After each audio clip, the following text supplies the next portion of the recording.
Hey everybody, this is Amanda Schmidt, and hello. Pop on and say hi. I would love to say hello to you.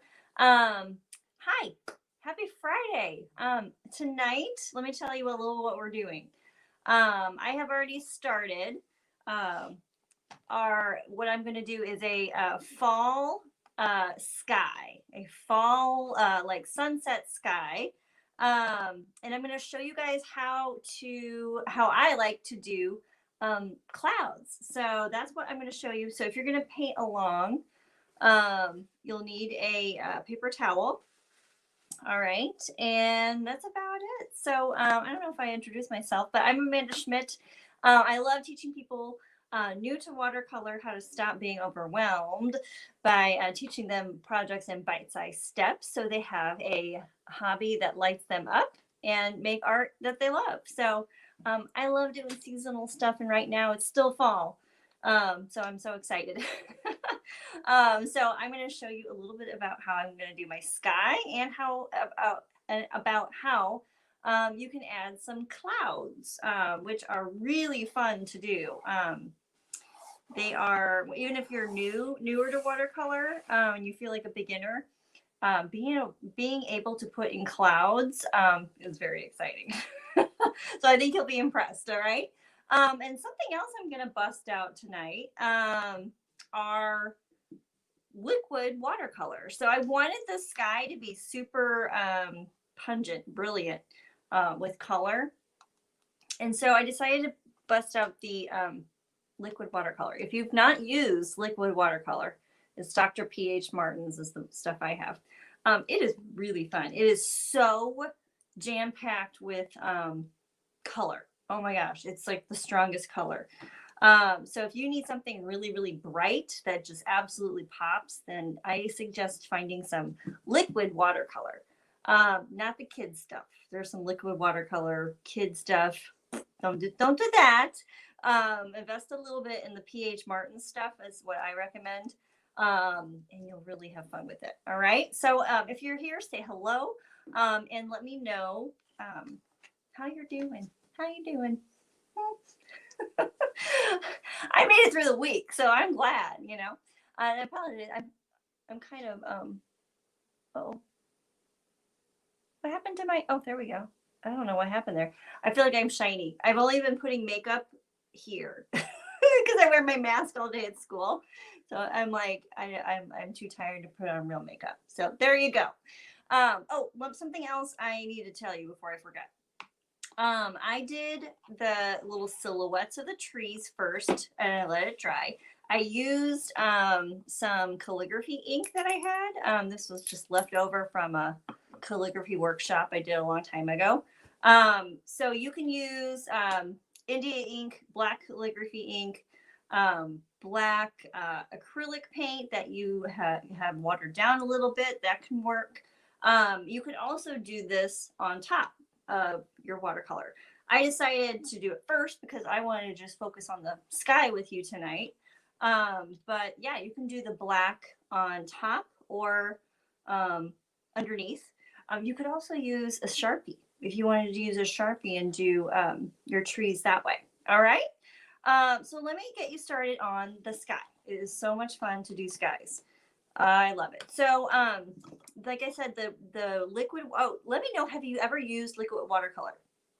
Give me a thumbs up somewhere. However you want to do it. If you've done liquid, if you've used liquid watercolor, I don't use it all the time. I don't know why. I think I just save it for special occasions like this because it's so much fun. It is like the coolest stuff to play with. All right, so I'm going to. I have some clean water here. And I'm going to take my fattest brush, my fat wide brush, and I am going to wet my paper. Okay. And one of the reasons I'm doing that tonight is because I am using liquid watercolor, I kind of want to dilute it a little bit. So I will make a puddle of each color in my palette here in a second, which I will dilute the paint a little bit more even, but it is such a strong color. I wanted to make sure that my paper was nice and ready to go, and that way I still get a soft look with it. All right, and so since I'm using that black calligraphy ink, okay, I kind of made a liar on myself. I said, oh, it won't run. Well, it kind of did, because there must have been a teeny tiny spot that wasn't dry. But if it's dry, it will not run. See, the other ones are fine. This one, they must have been a little bit wet. So there you go. Make sure that your black, whatever you use, is dry. No big deal. You know what? We'll paint over it. And then when I'm done, I can go back in and make those tree limbs and whatnot nice and bold again. No big deal. There are very few mistakes I really worry about when it comes to watercolor, especially. Either, and in my watercolor community, Watercolor Co., my monthly community, I try and really reiterate, like, there's really no mistakes. You either problem solve them or we let them go and go, oh, well, next time I'll know. There's really, there's not a lot to worry about as far as mistakes. We're just painting for fun. We're painting because we like it.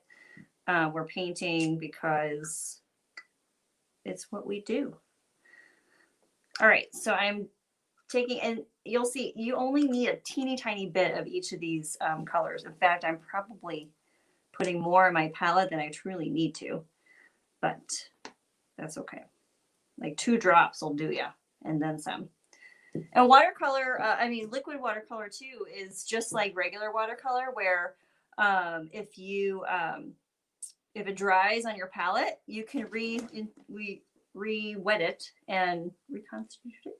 I think that's what the word is. Reconstitute it, and it will paint just like it did before. All right, so I have added some water to my liquid watercolor, and I am going to do most of my mixing on the paper. I'm not going to worry too much about mixing colors on my palette right now. I am going to start with blue. So I'm going to, and now if you guys are just joining me, hi. But I wetted my paper, so I'm doing this wet on wet, okay? Oh no. All right, I had to tip my palette up. Oh no. My blue is mixing with my yellow. I don't want a green sky. My bad. All right, so I'm just gonna kind of blob it in wherever I feel like I want to, but I am going to kind of keep the blue first. Is that not a pretty blue? And the set I have has like a couple different blues, a couple different reds. All right. You know what? I want that even bolder, so I'm going to add a little bit more. So hi guys, I am using liquid watercolor if you're wondering what I'm doing here. Ooh, yeah. Is that not crazy dark, deep color? I love it. All right, so there's my blue. All right, now I'm really not even cleaning off my brush too much. I'm going to grab some of the red I have, that reddish color, and I'm going to start putting it on, but I'm not going to care if it mixes with the blue, because it's just going to look purple. And I don't know about you. I feel like in fall and winter, when it starts getting colder, that I see like purple in the sky sometimes, especially when it gets colder. I love it. All right.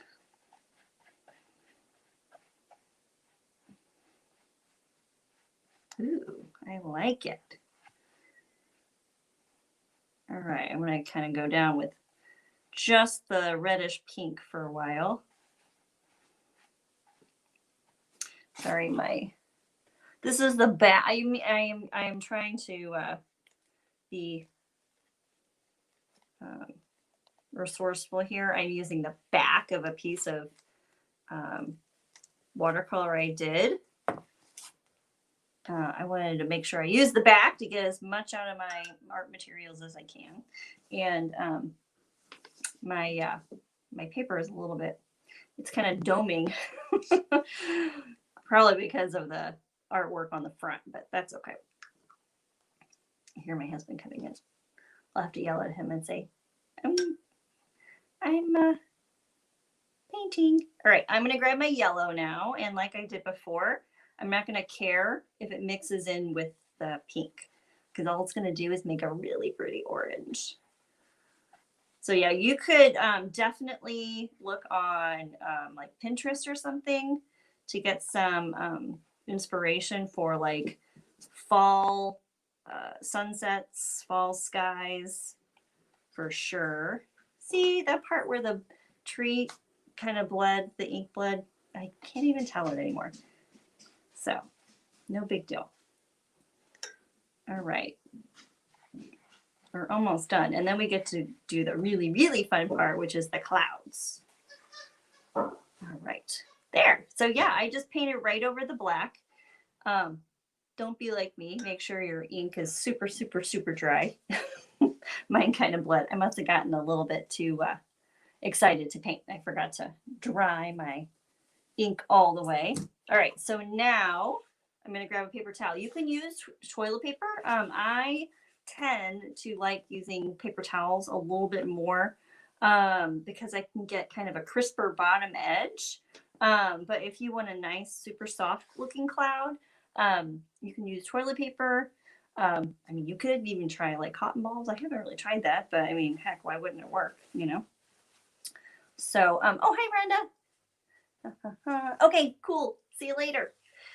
All right, so I'm kind of folding it into like a little bit of a, I don't know. I want to kind of have an edge, like I said.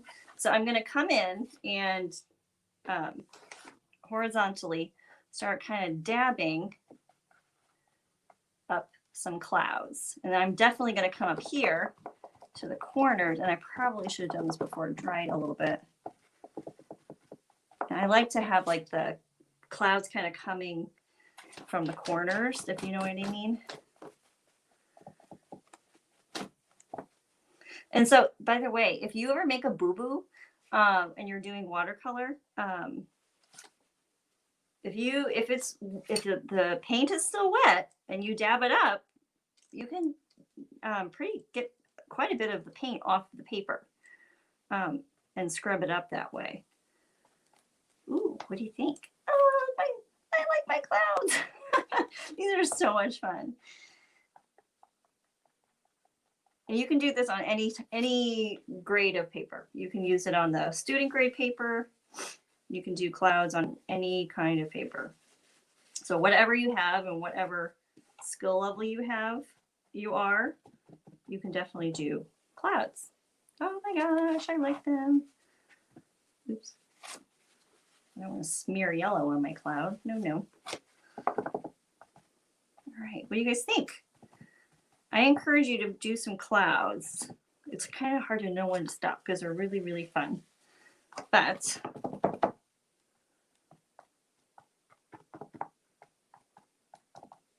there you go. I told you this, or maybe I didn't mention it before, but I knew this was going to be super, super fast because when you really get the paint on there and then you have to dab it up, there's no time to dilly-dally, so you get done really quickly. Like I said before, I did my black details earlier. And like I also said before, make sure it's totally dry before. If you do it first, make sure they're totally dry. Otherwise, they're going to run like mine did. I thought it was totally dry, but apparently it wasn't. Or you could do all of your sky and then come in and do the black details afterwards, after the watercolor is totally dry. Okay, so yeah, there you go. I want to make this cloud, hang on, a little bit longer. Yeah, you could totally use toilet paper. Like I said, I like to use a paper towel because it gets kind of a nice crisp edge, kind of like those streamy, I don't know what they're called, I used to know all kinds of names of the clouds. Cirrus, maybe? I don't know. But the kind of long, ribbony clouds, that's what I like to try and go for. There we go. Ooh, I like it. How about the one right in the middle? Yeah, I like it. I better stop. It's hard to know when to stop. It's so much fun. All right. So have fun, guys, and play around with clouds. It is one of those things that if you can add some clouds to something that you're painting in the sky, even if you just did a blue sky, if you add clouds, it's a really fun way to make an impressive detail. They're really, really, and they're really, really easy and really, really fun. And just like anything with watercolor, even if you're not super happy with your clouds, let it totally dry. You're not, I promise it's probably going to change how it looks by the time it totally dries. And it's crazy how it does that. So don't judge it yet. Wait till it's totally dry and you've had a chance to not look at it for a while and bring it back and then see what you think. And if you don't like it, just do another one. No big deal. And if you do like it, kudos. All right, guys. I will see you later. Have a fantastic weekend. And do the clocks fall back this weekend? I hope not. Well, if they do, then we'll be seeing more sunset skies earlier in the day, won't we? All right, guys. I'll see you later. Bye.